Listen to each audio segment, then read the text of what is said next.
You may now take your seats.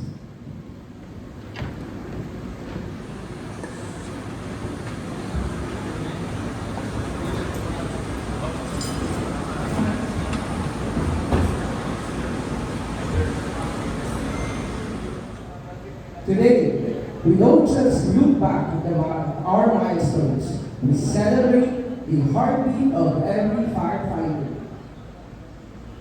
Now, allow us to formally welcome everyone to this celebration through the words of our very own leaders here in Region 10. Ladies and gentlemen, may we call in for our Senior Superintendent Romel B. Villafrente, Assistant Regional Director for Administration, to deliver his welcome remarks.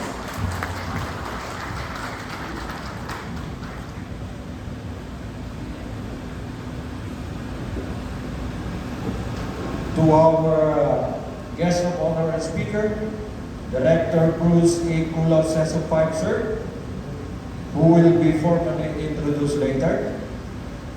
Our very own Acting Regional Director, Senior Superintendent Richard B. Arbutante, MPSM-DEC, sir.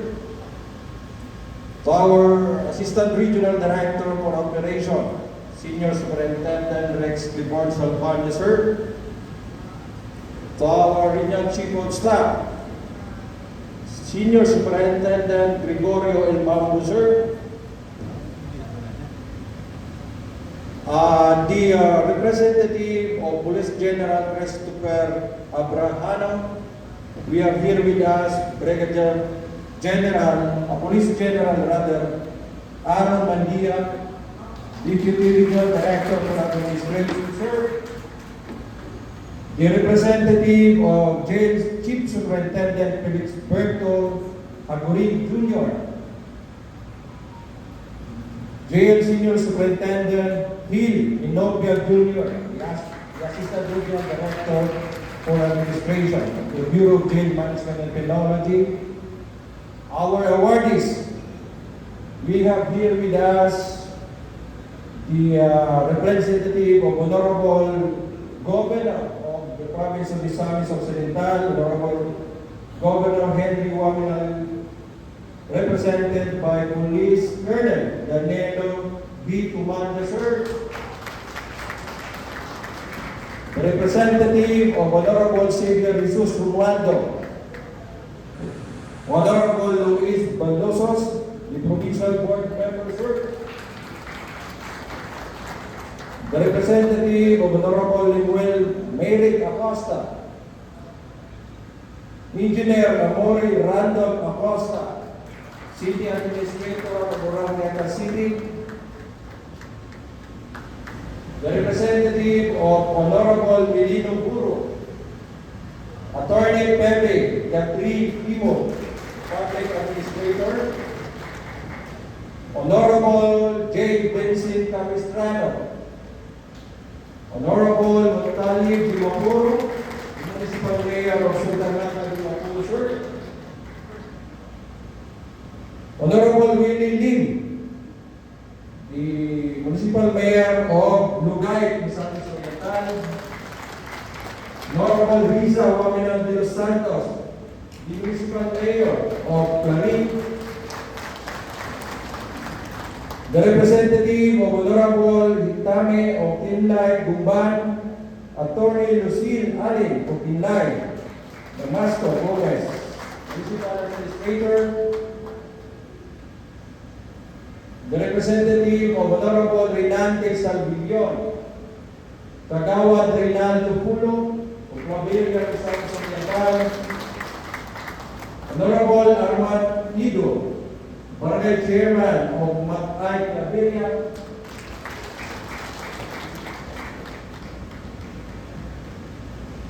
Honorable Eduardo Alutin, Secretary of Honorable Lides of Salvador City, Misamis Oriental.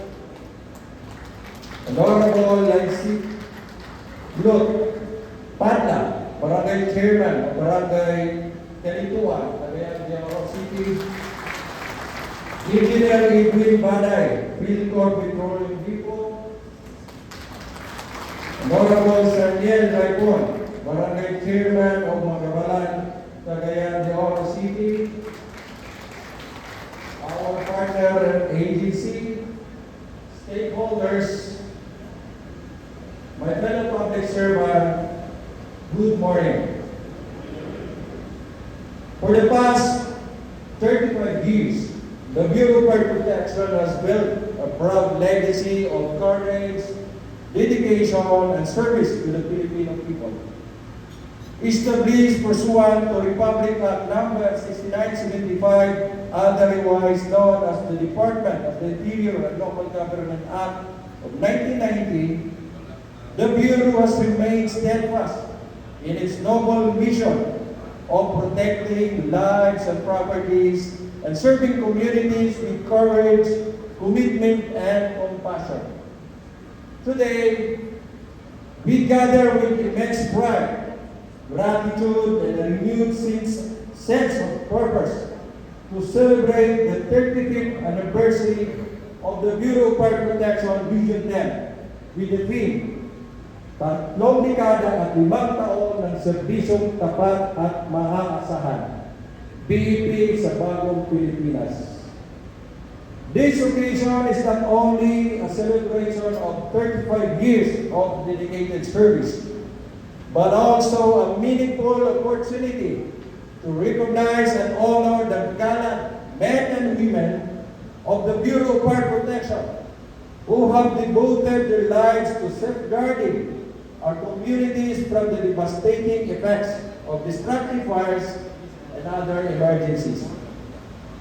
Under the stewardship of our very own acting Regional Director, Senior Superintendent Richard R. Butante, Sir, we also extend our sincere appreciation to all our local chief executives and local government units whose unwavering support and cooperation are vital in building capable, responsive, and resilient fire protection services in our community. We likewise recognize our stakeholders, partner agencies, and other individuals who play important role in ensuring public safety.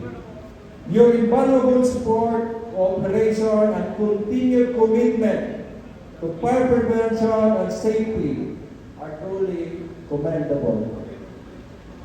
As we move forward in the spirit of interoperability, may we continue to strengthen these partnerships and remain committed to providing honest, prompt, and reliable service to the people whom we are sworn to serve. To our esteemed awardees, our heartfelt gratitude, congratulations rather. This well-deserved recognition reflects your dedication, perseverance, excellence, and unwavering commitment to the mission of the Bureau of Fire Protection. Thank you for being an integral part of the Bureau of Fire Protection Region 10's continuing journey of service. Kudos to Bureau of Fire Protection Region 10, kudos to our partners and stakeholders, and kudos to everyone who has contributed to the success of this organization. On behalf of the Bureau of Fire Protection Region 10, it is my honor and privilege to welcome you all to our 35th anniversary celebration. Thank you, and once again, good morning. Thank you very much, sir, for those warm and inspiring words as we officially set the tone for today's celebration.